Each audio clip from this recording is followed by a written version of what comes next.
BRS హయాంలో కమిషన్ల కోసం కాళేశ్వరం నిర్మించారే గాని పేదవారికి సొంతిల్లు ఇవ్వలేదని మంత్రి పొంగులేటి శ్రీనివాసరెడ్డి విమర్శించారు. ఖమ్మం జిల్లా పాలేరు నియోజకవర్గం ఏదులాపురంలో ప్రజాపాలన ప్రగతి ప్రణాళికలో భాగంగా ఏర్పాటు చేసిన ప్రజా దర్బార్ కార్యక్రమంలో ఆయన పాల్గొన్నారు. ఇందిరమ్మ రాజ్యంలో అర్హులైన ప్రతి ఒక్కరికి ఇల్లు ఇస్తామని తెలిపారు.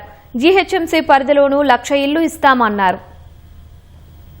కోటి మంది ఆడబిడ్డలని కోటీశ్వర్లు చేయాలనే తపనతో ఇప్పటికే సుమారు 63,000 కోట్ల రూపాయలు సున్నా వడ్డీకి డ్వాక్రా మహిళల గ్రూపులకి మీ దీవెలతో ఉన్న ఈ ప్రజా ప్రభుత్వం ఇవ్వటం జరిగింది.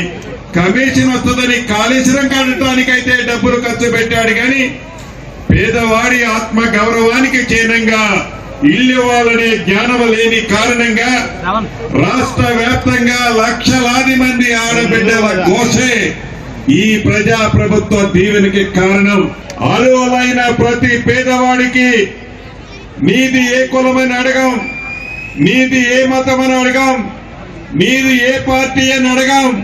నువ్వు పేదవాడు అయ్యుంటే చాలు ఈ పేదవాడి ఆత్మ గౌరవానికి చిహ్నంగా ఇల్లిచ్చే బాధ్యత ఈ ప్రజా ప్రభుత్వంలో మాది. రాబోయే కొద్ది రోజుల్లో కూడా జీహెచ్ఎంసీ పరిధిలోని పేదవాళ్లకి ఇల్లిచ్చే కార్యక్రమాన్ని మొదలు పెట్టబోతున్నాం.